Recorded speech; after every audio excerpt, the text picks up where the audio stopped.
Tribuners, begini updatean harga bahan kue di Pasar Batu Merah Ambon jelang Idul Adha 2024. Berikut informasi harga bahan kue di Pasar Batu Merah, Kota Ambon jelang Idul Adha Senin 10 Juni 2024. Bahan kue seperti gula pasir mengalami penurunan harga. Seorang penjual salwa menjelaskan bahwa harga sebelumnya pada bulan lalu Rp19.000 turun menjadi Rp18.000. Salwa melanjutkan untuk harga gula pasir per karungnya 50 kg saat ini dibanderol dengan harga Rp850.000.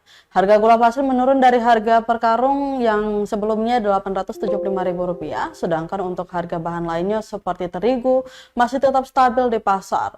Berikut daftar harga bahan kue di Ambon. Gula Rp18.000 per kilo, per karung Rp850.000, tepung kompas Rp13.000 per kilo, gatot kaca Rp12.000 per kilo, segitiga biru Rp14.000 per kilo.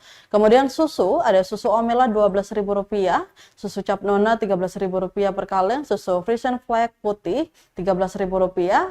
Selanjutnya mentega Blue Band Rp20.000 per setengah kilo.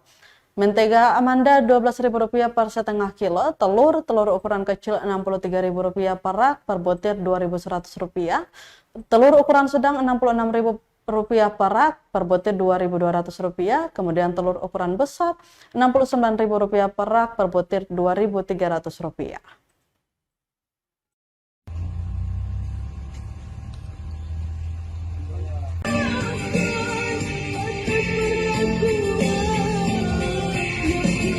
Download Tribun X sekarang, menghadirkan lokal menjadi Indonesia.